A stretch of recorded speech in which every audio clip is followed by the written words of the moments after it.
கர்நாடக சங்கீதத்தில் நாம் இன்னைக்கு பார்க்க போகிறது தர்மவதி ராகத்தை பற்றி தான். இந்த தர்மவதி ராகம் கர்நாடக இசை முறையில் 59வது மேலகர்த்தா ராகமாகும். முத்துசாமி தீட்சிதர் இசைப்பள்ளியின்படி தாமாவதி என்கிற பெயரிலும் அழைக்கப்படுது. இந்த ராகத்துக்கு இணையான ராகம் ஹிந்துஸ்தானி இசையின் மதுவந்தி ராகமாக சொல்லப்படுது. பண்டிட் ரவிசங்கரின் சீடர் மறைந்த பண்டிட் சமரேஷ் சௌத்ரி அவர்களால் தர்மவதி ராகம் முதலாக இந்துஸ்தானி இசையில் குரல் இசையில் அறிமுகப்படுத்தப்பட்டதுன்னு சொல்லுவாங்க. பொதுவாக இந்த ராகம் மன மகிழ்ச்சியை தூண்டவும் நேர்மறையான அதிர்வுகளை உண்டாக்கவும் பயன்படுது.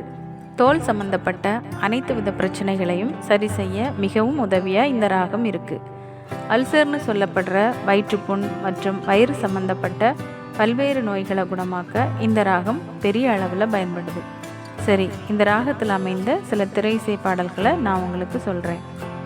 இசைஞானி இளையராஜா இசையில் வந்த விக்ரம் படத்தில் வர மீண்டும் மீண்டும் வா பாடல், ஏஆர் ரஹ்மான் இசையில் வந்த ஜென்டில்மேன் படத்தில் வர ஒட்டகத்தை கட்டிக்கோ பாடல், யுவன் சங்கர் ராஜா இசையில் வந்த 7G ரெயின்போ காலனி படத்தில் வர கனா காணும் காலங்கள் பாடல், வித்யாசாகர் இசையில் வந்த தில் படத்தில் வர உன் சமையலறையில் நான் உப்பா சர்க்கரையா பாடல், டி இமான் இசையில் வந்த விஸ்வாசம் படத்தில் வர வானே வானே பாடல். இந்த பாடல்கள் எல்லாமே இதே தர்மவதி ராகத்தில் அமைந்த பாடல்கள் தான்.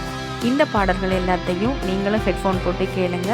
கேட்டுட்டு நீங்கள் என்ன ஃபீல் பண்ணீங்க அப்படிங்கிறத கமெண்ட்ஸில் சொல்லுங்கள்.